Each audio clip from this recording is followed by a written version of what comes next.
havia antes comunicado aos irmãos, hoje nós começaremos neste mês de março, durante todo o mês, uma série de mensagens sobre esse tema, Deus providente em tempos de crise, uma exposição do livro de Ruth.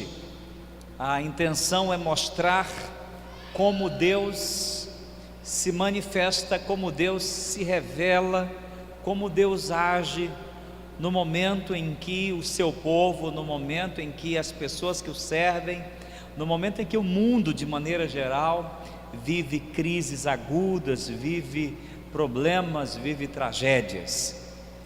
De maneira geral, as pessoas pensam que o universo e que a história humana é como um trem descarrilhado, ou como um navio sem leme, ou como um avião sem piloto.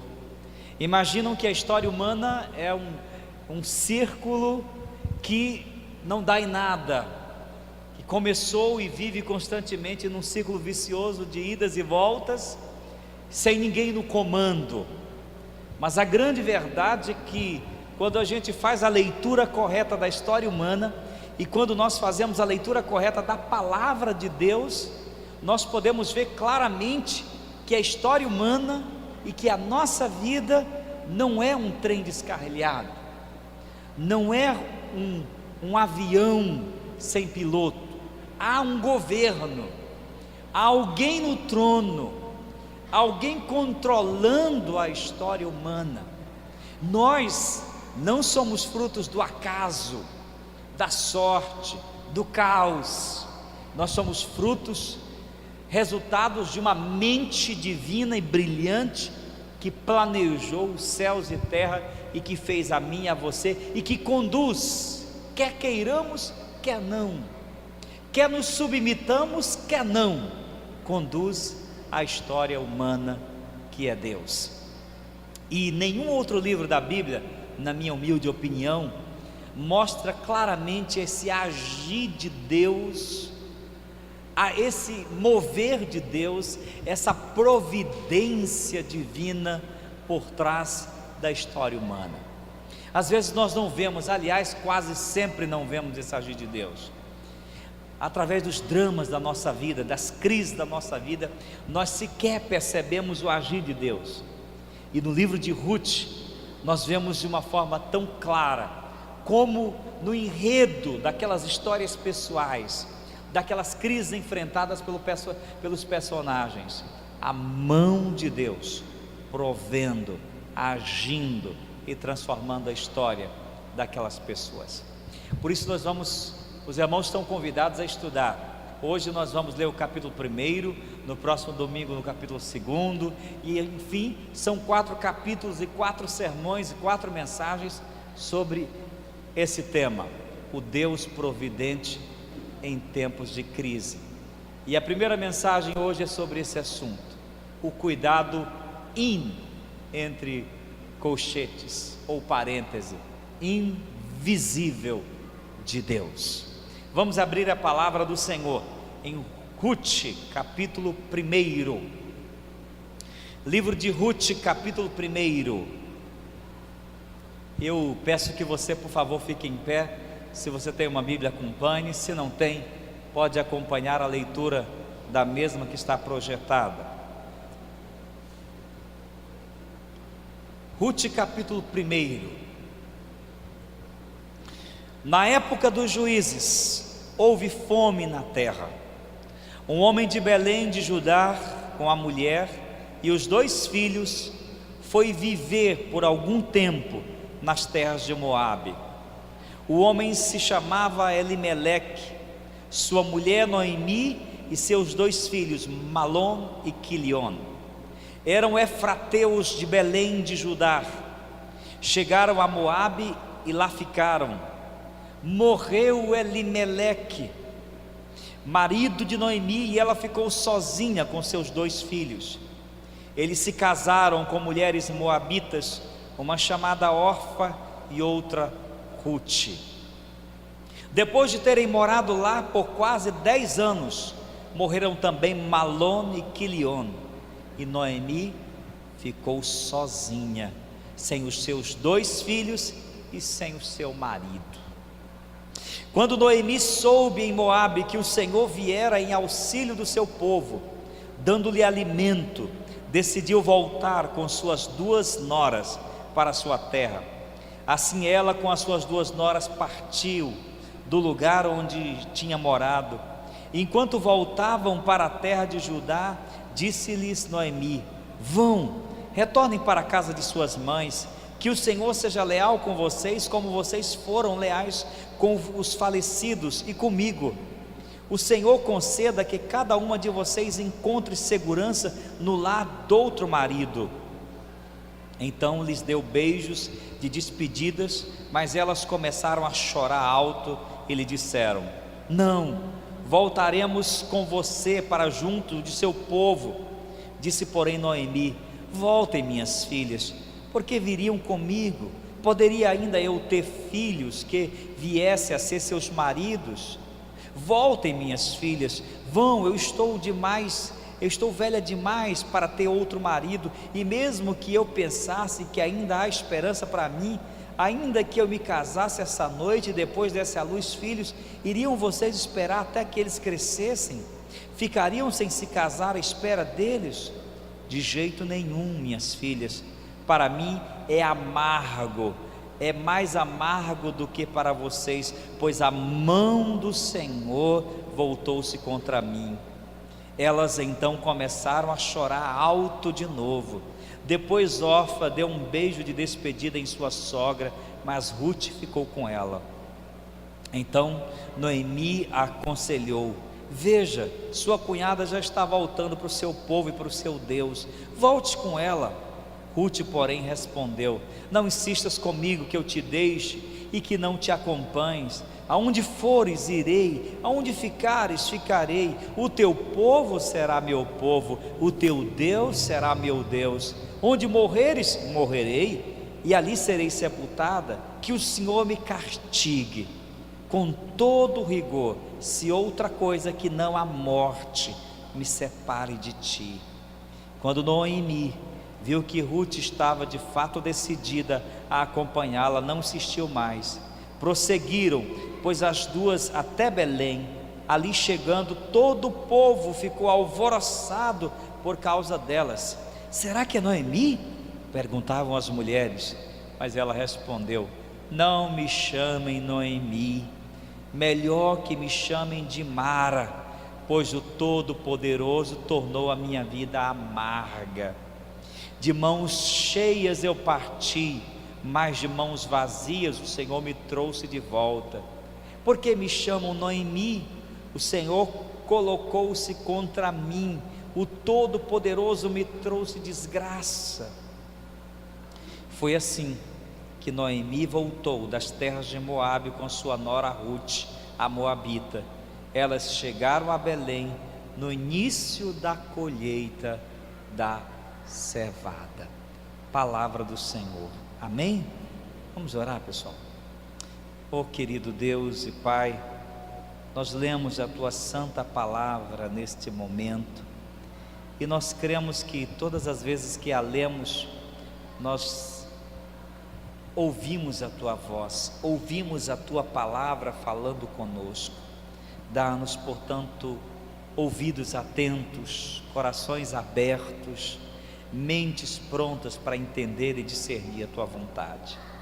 Assim nós pedimos com temor e tremor, em nome de Jesus. Amém. Por favor, sente-se.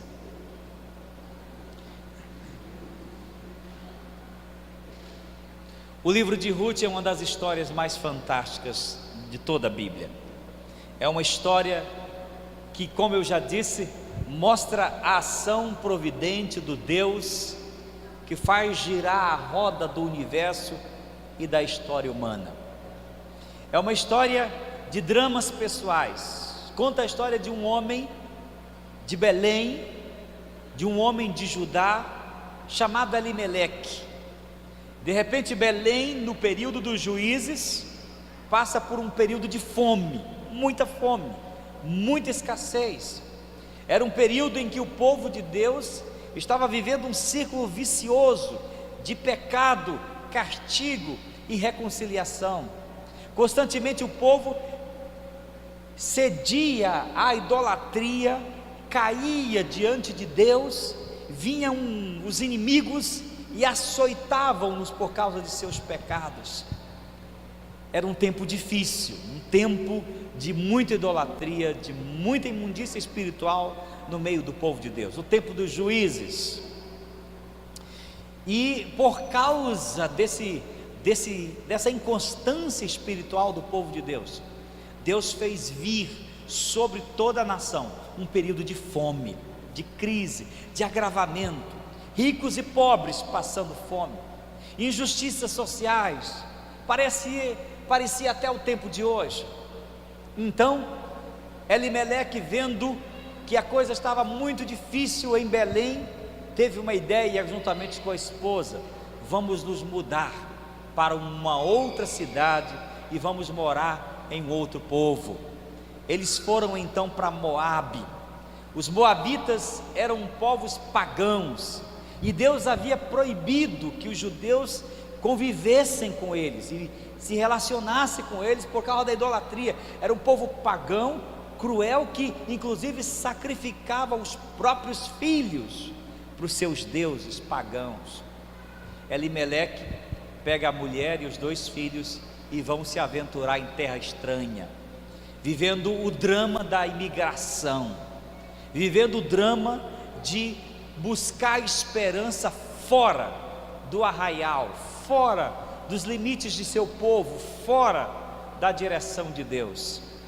Mas quando ele busca sobrevivência naquele lugar, o lugar não lhe dá sobrevivência, pelo contrário, ele encontra em Moabe sepultura. E logo que chega, passado não muito tempo, o Elimeleque morre, falece. O texto não diz de quê, mas ele veio a morrer, ficando então só Ruth, ou melhor, só Noemi, a viúva, e os 2 filhos, Malom e Quilion. Ali, vivendo, eles se casam com mulheres moabitas, mulheres não judias. Se casam, passam um bom tempo, não têm filhos. Deus priva aquelas mulheres de ter filhos, e eles vivem aquele período de infertilidade.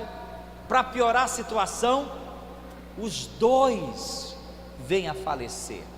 Não tem coisa pior. Parece que o mundo vai desmoronando aos poucos sobre a cabeça da sofrida Noemi. Perde o marido, não tem descendência, perde agora os filhos, se vê num drama constante de miséria, de pobreza, de perdas sucessivas, de vexame e de amargura. Agora, depois de 10 anos sofrendo ali, naquele estado deplorável, ela ouve falar que Deus se lembrou de seu povo, fazendo vir fartura e abundância outra vez sobre Belém. E ela, quando ouve falar disso, enche o seu coração de esperança e retorna, deseja retornar para Belém, para a casa dos seus, para o meio dos seus familiares.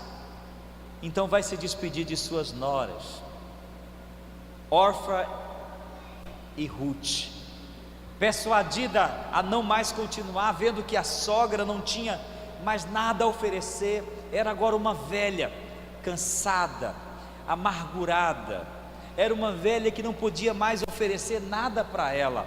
Orfa decide ficar. Ruth, num gesto de extrema fidelidade, decide continuar caminhando com a sogra, e vão até Belém.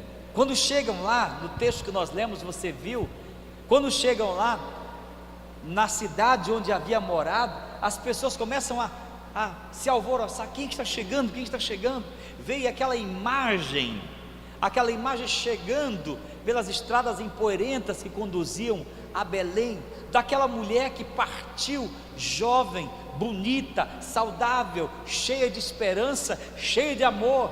Elas não conseguem acreditar no que vem um fiasco de pessoa, veio rabiscos humanos, como um retirante da seca, veio uma mulher velha, oprimida, cansada, amargurada e muito sofrida, de modo que as mulheres começam a perguntar: quem é, quem é? Aí algumas dizem: é Noemi. Será Noemi? Não pode, aquela não pode ser Noemi.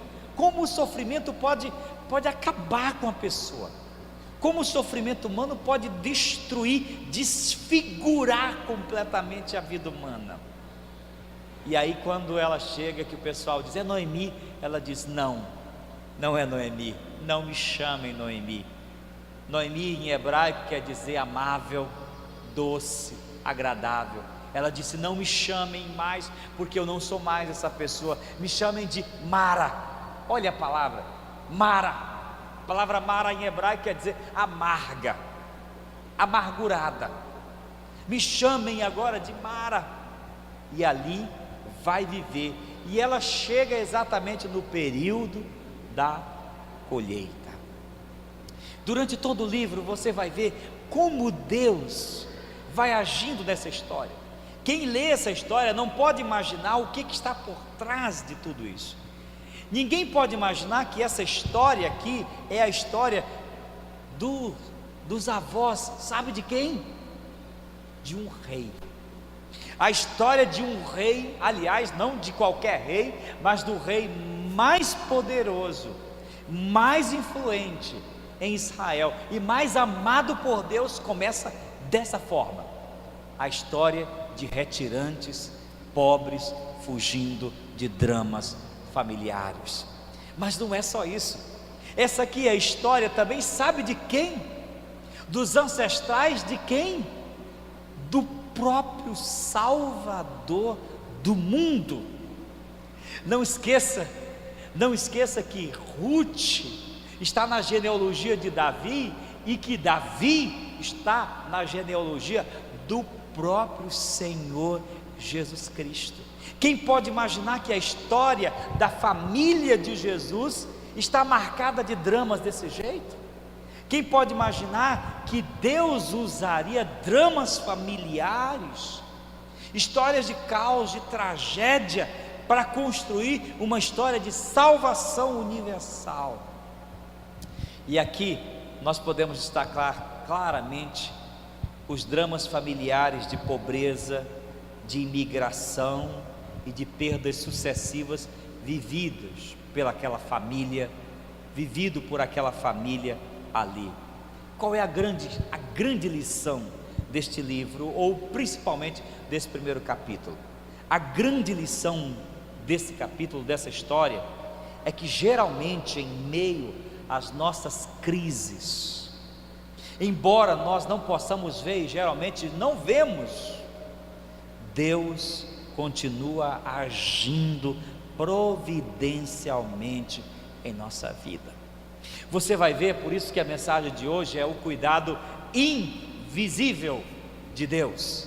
Nós colocamos entre parênteses para mostrar que não é que Deus haja escondido, não é que Deus haja ocultamente, mas é que uma série de coisas que nos cercam, e a nossa própria incredulidade nos cega, faz com que nós não sejamos capazes de ver o agir gracioso, bondoso de Deus na nossa vida. Deus está ativo e amoroso na história humana, e esse texto é uma grande prova disso. Se não, vejamos, primeiramente, o cuidado de Deus nos desacertos humanos. No versículo 1 começa introduzindo o drama e um erro, e um equívoco. Diz que Elimeleque, um homem de Belém, deixou a sua cidade e foi viver algum tempo na cidade de Moabe. Nós vemos aqui claramente como Elimeleque foi equivocado.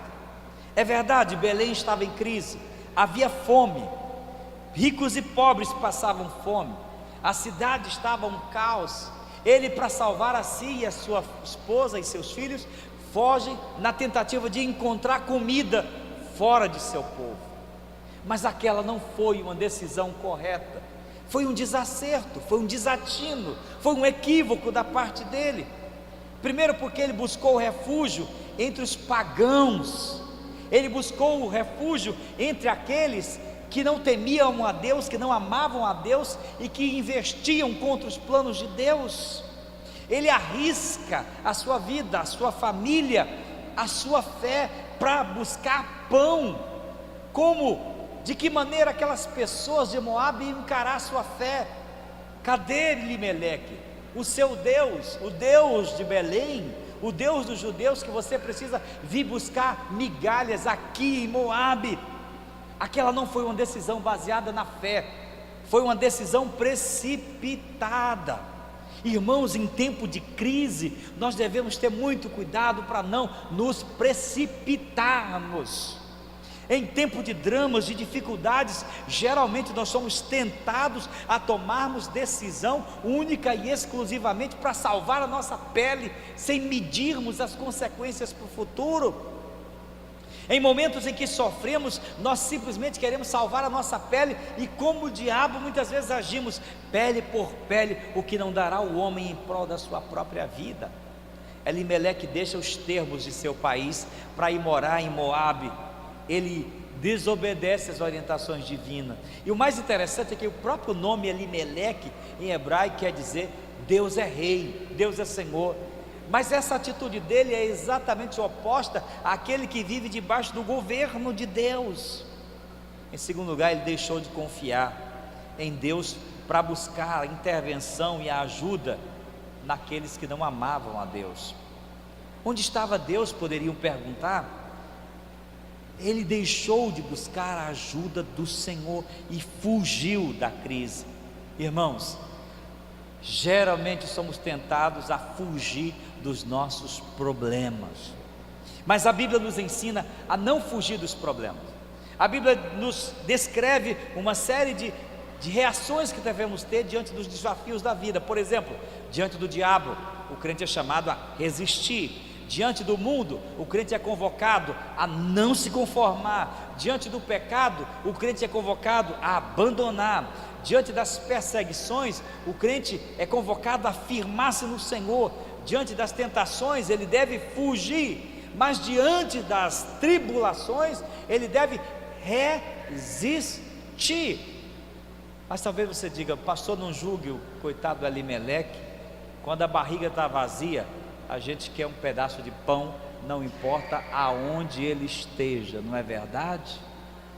Estaríamos dispostos a vender a nossa própria alma para matar a fome, como fez o profano Esaú, quando chegou cansado, quando chegou com fome da sua caçada e viu Jacó fazendo aquele prato gostoso de lentilhas, e ele pediu um bocado, e Jacó disse: olha, eu te dou se você me vender, me der o seu direito de primogenitura. E ele disse assim: ora, mas eu não estou nem aí, de que me adianta um direito de primogenitura se eu estou a ponto de morrer. E vendeu o seu direito, a bênção do pai, por um prato de comida. Quando nós estamos passando por crise, nós somos tentados a transigir, somos tentados a fugir, somos tentados a escolher o caminho mais fácil. Mas geralmente o caminho mais fácil que tomamos pode se tornar o mais difícil. Geralmente o caminho mais fácil, se for desviando de Deus, e geralmente é, nós tendemos à fuga e ao fracasso. Alguns de vocês, por exemplo, aqui estão enfrentando problemas financeiros, como o país está. Alguns de nós aqui estamos enfrentando problemas com enfermidades, outros estão enfrentando problemas no casamento, alguns de nós estamos enfrentando crises, e de maneira geral a reação das pessoas é esboçar uma reação de fuga, e todo tipo de fuga é um erro, é uma decisão desacertada. Há alguns tipos de fuga, por exemplo, a negação. É quando algumas pessoas, diante de suas crises, elas fazem de conta que não está acontecendo nada. O casamento está aos frangalhos, o casamento está ao bagaço, mas a pessoa nega, a pessoa ela foge da confrontação, foge da responsabilidade de consertar e faz de conta que não está acontecendo nada. É como uma pessoa que descobre os sintomas de uma doença em seu próprio organismo, e ela faz questão de fazer de conta que aquilo não está acontecendo, só acordará para o fato quando receber uma sentença de morte. A negação não é uma maneira sábia de enfrentar as crises. Outra forma é a resignação passiva. Algumas pessoas, quando enfrentam crises, elas se autoapiedam-se, elas não deixam as coisas como são assim, a vida é assim mesmo, e elas na verdade esboçam uma reação passiva, uma resignação passiva, com cara de contentamento, mas na verdade é uma fuga. Você, por exemplo, está vivendo um drama na sua família, e ao invés de enfrentá-lo, você não, deixa assim mesmo, tem que ser assim, todo mundo vive isso. Outros, porém, enfrentam com um otimismo cego e irrealista. Otimismo, dizem alguns, sempre é bom, nem sempre, quando ele é cego, quando ele é irrealista, quando ele não é baseado em Deus, quando ele não é baseado na fé.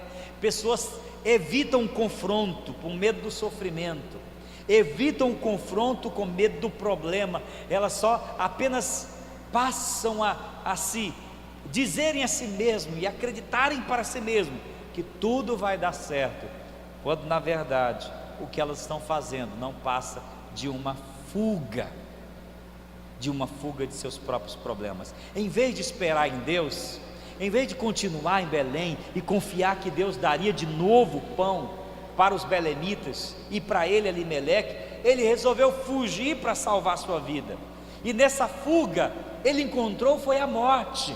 Sabe como é aquela decisão que a gente toma, que acha que vai melhorar, vai piorar? Elimeleque perdeu a vida no lugar onde ele buscava pão. Ele poderia ter evitado tudo aquilo, poderia ter continuado, afinal de contas, Belém sobreviveu, Deus cuida dos céus. Ele plantou, mas não colheu em terra estranha. Meus irmãos, prestem muita atenção no que eu vou dizer para você. A fé em Deus não é uma fuga. Já diziam os filósofos marxistas que a religião é uma espécie de fuga, é uma necessidade que nós seres humanos temos de acostar a nossa alma, de criar uma identidade, é uma espécie de declaração de nossa própria dependência de um ser. Os filósofos marxistas criticam a religião dizendo que ela é uma espécie de fuga, e mais tarde o próprio Marx vai dizer que ela é o ópio do povo, porque ao invés de mudar as pessoas e de transformar as pessoas, elas seduzem, elas ludibriam as pessoas. Mas a fé em Cristo Jesus não é uma fuga. A fé em Cristo é uma forma de resistência diante das crises e diante das aflições. Não é fugindo, mas é encarando pela fé. Por que Elimeleque não ficou? Por que não confiou em seu Deus? Por que não buscou seu Deus ali, mas foi buscar abrigo entre os pagãos? A mesma pergunta faço a mim, quando muitas vezes sofro, passo por dificuldades e tento dar os meus jeitos, e você também, quando deveríamos confiar em Deus, quando deveríamos nos voltar para Ele. O cristão tem que ter certeza de que ele não vive sob a égide da sorte, do destino, do acaso, como diziam alguns. O crente não tem sorte, a sua sorte é Deus. Crente não tem destino escrito na palma das mãos, o seu destino está nas mãos de Deus.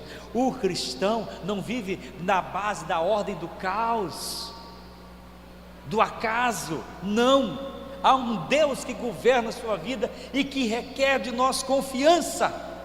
O acaso não vai nos proteger.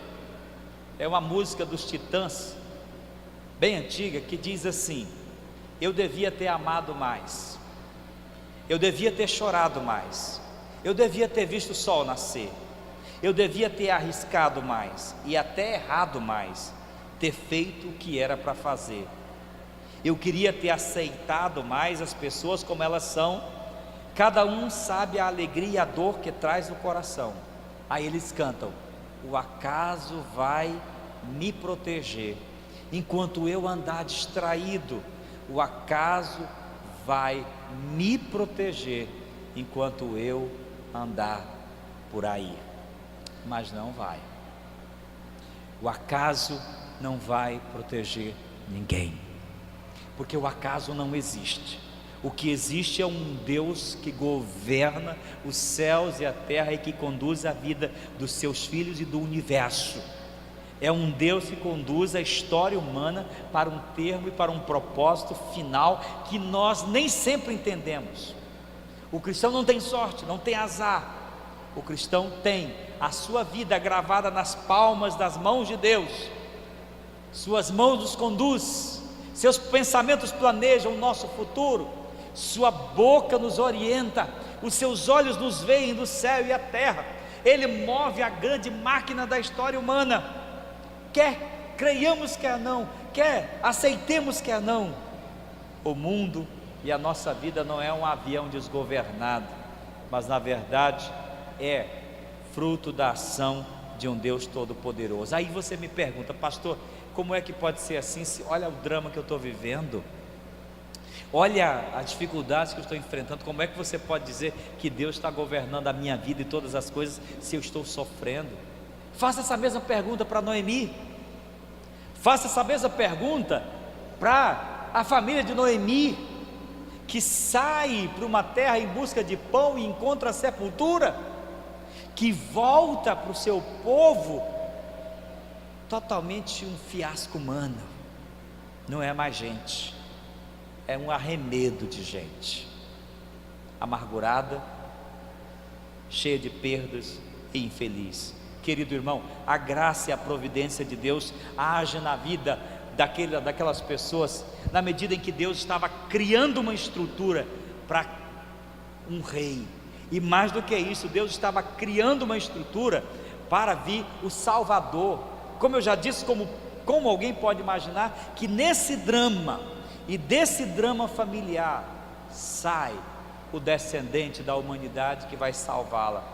Esse pessoal aqui são parentes de Jesus, são da família de Jesus, porque preste muita atenção: familiares de Jesus, amigos de Jesus, pessoas que amam Jesus também sofrem. Pessoas que amam Jesus também podem sofrer. Por quê? Eu não sei. Por quê? Eu não sei. Essa semana eu estive visitando algumas pessoas enfermas da igreja, problemas sérios. E se me perguntassem por que eu estou sofrendo, eu disse: não sei. Eu só sei que Deus tem o controle de todas as coisas. Não sei porque Ele permite, porque Ele não permite. Também não vejo que em cada doença, em cada problema tem propósito. O que eu vejo é que, dada a nossa predisposição humana ao sofrimento, há um Deus que trabalha em cima de todas as coisas. É isso que Paulo disse: porque Deus age para que em todas as coisas coopere para o bem daqueles que amam a Deus e que são chamados segundo o seu propósito. Amém, irmãos? Preste muita atenção. Deus mesmo sem percebermos, sem vermos, Deus está agindo. Noemi não via, eu não vejo, você não vê, mas Deus está no trono, reinando para a glória do seu nome. Amém? Em segundo lugar, o cuidado de Deus nos acertos humanos. No versículo 6, Noemi está ainda em Moabe quando ela ouve de alguém, quem sabe um judeu, foi lá e disse: olha, Noemi, de fato Deus se lembrou do seu povo. Deus se lembrou do seu povo e deu pão com fartura em Belém. O coração dela se enche de esperança. Ela não era mais a mesma, era agora uma velha solitária com 2 noras. Era agora uma mulher amargurada, infeliz, mas encheu o seu coração de esperança e decidiu voltar. Ela volta. A imagem que a gente tem doravante, que a gente tem a partir daqui, é de uma mulher que vai se arrastando pelas estradas até Belém, cheia de esperança por um lado, mas um arremedo de pessoa sofrida, porque o sofrimento maltrata, irmãos. O sofrimento maltrata a pessoa, o sofrimento muda, desconfigura a alma humana. ela volta e encontra na fidelidade de Ruth conforto em seu coração. Encontra na fidelidade de Ruth, a sua nora, um conforto e um apoio sem igual. As palavras mais bonitas que alguém poderia dizer um para o outro são ditas aqui, ditas por uma nora a uma sogra. É interessante que seja dita por uma nora a uma sogra, porque geralmente as pessoas têm um hábito de dizer, de demonizar a sogra, né? Que sogra é isso, que feliz foi Adão, que não teve sogra, que a melhor sogra é aquela que mora a uns 1000 quilômetros de distância da nora. Há uma demonização, mas o que a gente vê aqui é exatamente o contrário. Essas palavras, quando Ruth diz assim: não insistas, minha sogra, não me insistas que eu te deixe e que eu não te acompanhe, porque para onde você for eu vou, o teu povo será meu povo, o teu Deus será o meu Deus, onde você morrer eu morrerei e ali serei sepultada, e que o Senhor me castigue, que se não há somente a morte me separar de ti. Numa época em que as pessoas, a gente vê tanta nora brigando, xingando, isso é bonito para a cara de vocês, para a nossa cara. Numa época em que a gente vê em que as relações familiares estão desgastadas, essa é uma lição para nós, de fidelidade, de respeito, de amar as pessoas. Isso é cuidado de Deus. Deus usava Ruth para tratar o coração amargurado da sogra sofrida, embora ela não pudesse perceber, mas aquilo é cuidado de Deus, porque preste muita atenção no que eu vou dizer. Se você espera que Deus venha cuidar de você, mandando um anjo do céu trazer comidinha e colocar na sua boca, não espere, embora Ele possa fazê-lo, sem dúvida, mas Deus faz isso colocando ao seu lado pessoas que amam você, pessoas que cuidam de você, quem sabe o seu marido, o seu filho, a sua esposa, a sua sogra. A sua sogra. Por que será que eu disse a sua sogra? O cuidado de Deus nos acertos humanos, ela decide voltar. Deus, na sua ira, se lembra de seu povo, de sua misericórdia, e Ele dá pão com abundância. Irmãos, crises não duram para sempre. É por isso que devemos ter cuidado para não tomarmos decisões precipitadas na nossa vida, porque nenhuma crise dura para sempre. O texto bíblico diz que ela se dispôs a voltar, porque agora Deus estava de novo abençoando o seu povo. Eles haviam se voltado para Ele, eles haviam deixado a idolatria, se voltaram para o Senhor, e Deus estava mais uma vez abençoando. Por mais dura que a prova seja na sua vida, por mais difícil, por mais que esteja doendo, por mais aguda que seja a crise, preste muita atenção, não perda nunca as esperanças de que Deus vai mudar a sua sorte, o seu destino a qualquer momento. Basta que nós nos voltemos para Ele, que nós voltemos para Ele de todo o nosso coração, basta que nós olhemos de novo para Ele, basta que o nosso coração se prostre perante Ele. Noemi volta porque Deus estava de novo abençoando. Preste atenção, você que está passando por crise hoje, não se desespere, Deus está cuidando de você, Deus está olhando por você, Deus está agindo na sua vida, não importa o que você esteja enfrentando hoje. Deus está usando pessoas, Deus pode usar pessoas, Deus pode usar até estrangeiros, Deus pode usar situações para abençoar você.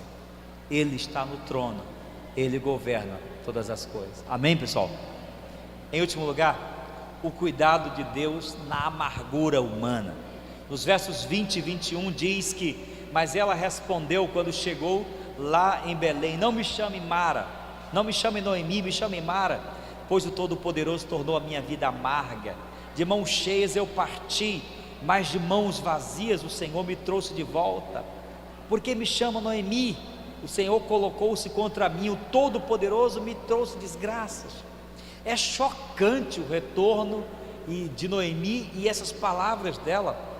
Quando ela está chegando, as pessoas do lugar não a reconhecem, porque não veem mais a imagem daquela mulher forte, bonita, daquela mulher jovem que partiu cheia de esperanças, mas veem o esboço de uma pessoa sofrida, velha, cansada, abatida, amargurada, que se recusa a ser chamada de amável e aceita e quer ser chamada de amarga. Por quê? Primeiramente porque Noemi está amargurada com Deus, muito amargurada. Ela não apenas sofreu perdas materiais, mas também sofreu perdas espirituais. Ela se vê vítima não de inimigos, mas se vê vítima de Deus. Ela atribui a Deus toda a tragédia de sua vida, ela atribui a Deus toda aquele sofrimento que estava passando. Ela parece que estava com raiva de Deus. O Eterno me levou e me trouxe mais pobre, eu sofri. Ela acreditava que Deus estava no controle de tudo, mas ela estava interpretando de maneira errada. Deus está no controle de todas as coisas, e nem sempre aquilo que acontece conosco é a mão de Deus. Mas é a permissão dele? Sim, mas o Eterno nem sempre imputa sobre nós esse tipo de coisa. As palavras de Noemi estão cheias de amargura. Ela diz 5 coisas. Primeiro, ela diz em alto e bom som que Deus descarregou a sua ira sobre ela. Segundo, ela diz que o Eterno lhe deu grande amargura. Depois ela diz que o Eterno lhe deixou pobre. Depois ela diz que o Eterno lhe afligiu. Depois ela diz que Deus se manifestou contra ela 5 vezes. A teologia dela estava errada. Tem gente que quando está sofrendo, ela só sabe olhar para o céu e culpar a Deus. Ela culpa pelos seus fracassos, ela culpa pelas suas derrotas, ela culpa pelas suas tristezas, ela culpa pelos seus dramas.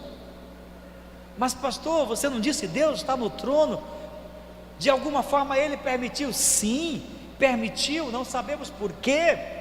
Os planos de Deus são maiores do que nossos pensamentos, são maiores do que os nossos pensamentos. Mas nem sempre é a ação direta dele.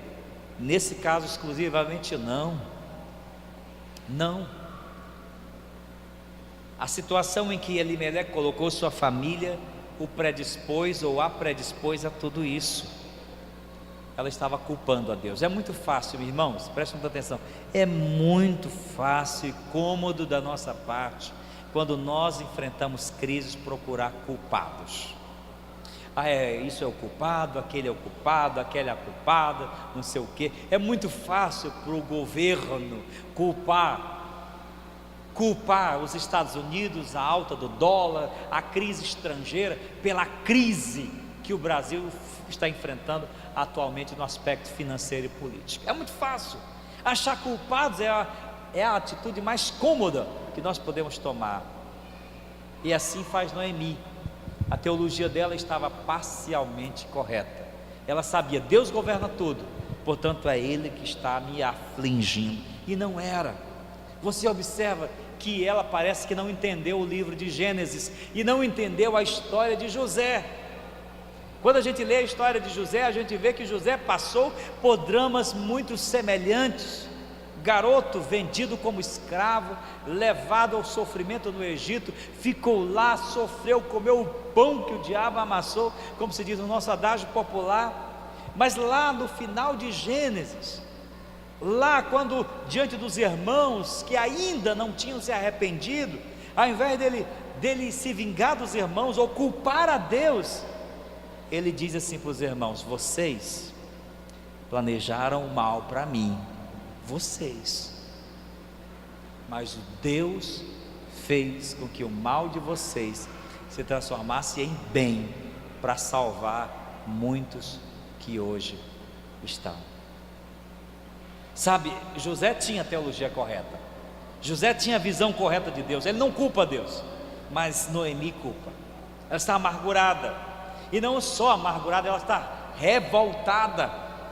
Embora fosse uma mulher crente, continuava confiando em Deus, mas ela passou a olhar a vida com os óculos do pessimismo, passou a olhar a vida com os óculos do negativismo, ela não acreditava no acaso, acreditava que Deus estava governando, mas a teologia estava errada, pois pensou que Deus estava descarregando toda a ira sobre ela. Irmãos e irmãs, quando nós estamos passando por crise, estamos culpando alguém? A culpa é o sistema financeiro, a culpa é o país, a culpa é o governo, a culpa é Deus. O que fazer? Deus não pune Noemi. O mais interessante é que, apesar de todas as coisas terríveis que ela diz aqui, Deus não pune. Sabe, Deus poderia ter castigado, como se diz. Eu me lembro quando eu era criança, minha mãe dizia: olha, não diga nada com Deus, porque Deus castiga. Qualquer coisinha que você disser, Deus castiga, um raio pode descer do céu e fulminar você. Mas não é assim que acontece. Não que Deus não tenha poder para fazê-lo, mas é porque Ele é misericordioso. Ele entende o coração de uma alma sofrida. Ele sabe que aquela mulher estava contaminada pela amargura, estava cega pelo ressentimento. Preste atenção, irmãos, a amargura é um negócio que cega os olhos das pessoas. A amargura cega. Deus não pune, mas Deus, por outro lado, nem ouve, nem liga as afrontas de Noemi e a teologia errada dela. Mas o que Ele faz?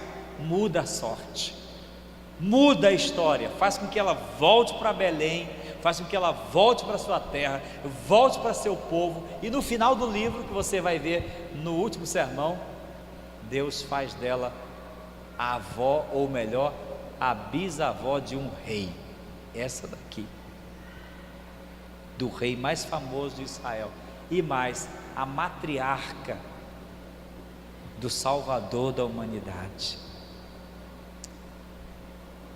É assim que Deus faz. Ele não nos trata conforme nós merecemos, mas Ele entende a nossa dor, a nossa angústia. Deus tirou a fome daquela mulher, Deus abriu o caminho para uma nova história e não a tratou da forma como ela merecia. Olhe, preste atenção, você que está hoje à noite aqui, eu quero dizer para você o seguinte: se a coisa não está fácil para você, não se amargure, não deixe que o veneno da amargura contamine o seu coração e encha os seus olhos de uma capa escura. Para a gente terminar, eu quero tirar 3 lições para a nossa vida. A primeira lição é: Deus é maior do que todas as crises humanas. Deus transforma o caos em cosmo, Ele enxuga as lágrimas, Ele transforma a história. Quando nossa causa parece estar perdida, Deus entra com providência. Deus é maior que tudo. Ele continua sendo Deus, Ele continua sendo bom. Você pode crer nisso. E Ele continua no trono. Quando julgamos que as circunstâncias suplantaram nossa esperança, o Deus que chama a nossa existência, a existência de todas as coisas, age em nosso bem. Em segundo lugar, nenhuma crise humana pode anular os propósitos de Deus. Nenhuma. Por trás de toda essa história de drama estava uma história de amor e misericórdia. Deus preparando o seu povo para a vinda do Salvador. Uma história de redenção universal, de salvação universal. Olha, é por isso que o apóstolo Paulo diz assim: eu sei que nem morte, nem vida, nem anjos, nem principados, nem potestades, nem coisas do presente, nem do porvir, nada poderá nos separar do amor de Deus que está em Cristo Jesus. Amém, pessoal? Nada pode mudar, anular, atrapalhar os planos de Deus para o seu povo. Se Ele planejou, se Ele arquitetou o bem, nem o inferno com todos os demônios juntos, nem as doenças mais terríveis, nem as crises mais agudas, nem os sofrimentos mais ferrenhos podem atrapalhar os propósitos de Deus na sua vida. Diga amém. Em último lugar, cuidado com a cegueira. Diga Para o irmão que está do seu lado: cuidado com a cegueira da amargura. Diga, por favor: cuidado com a cegueira da amargura. Pessoas amarguradas acham que Deus se tornou inimigas delas.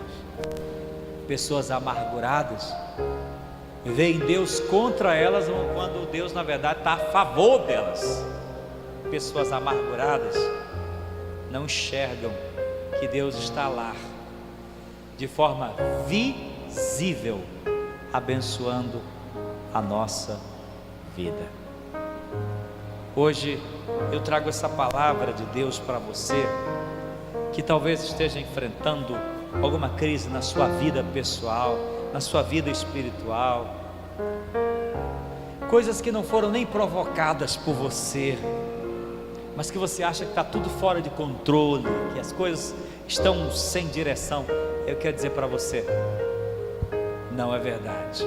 Deus está no trono. Responda com fé, não precisa fugir, reaja com fé, confia em Deus. Ele cuida de mim, Ele cuida de você. Jesus disse que até os cabelos da nossa cabeça foram contados por Ele. Suas mãos nos conduzem, nos sustentam. E quanto a vós, diz Mateus 10:30, até os cabelos da vossa cabeça estão contados. Acalme o seu coração, acalme a sua alma hoje à noite. Ponha a sua fé no Senhor. Creia que Deus está governando a sua vida. E mesmo que você não veja, não sinta, e mesmo que dê tudo errado, Ele está cuidando de você. Lancem sobre Ele toda a vossa ansiedade, porque Ele tem cuidado de vós. Eu quero orar por você hoje à noite. A você que talvez, como Noemi, chegou hoje à noite aqui abatido, amargurado, angustiado de alma, aflito de espírito, eu quero convidar você a deixar no altar do Senhor tudo isso, e a dizer: Senhor, toma minha vida em tuas mãos, toma minha vida e a minha história. Você gostaria de fazer isso? Se você quiser, fique em pé onde você está. Eu quero orar por você. Eu quero orar pela sua vida, em nome de Jesus. Deus abençoe. Se você hoje precisa que Deus, precisa confiar mais no Senhor, precisa dizer: Senhor, toma minha vida e entre com providência na minha vida, fique em pé. Eu quero orar por você, em nome de Jesus.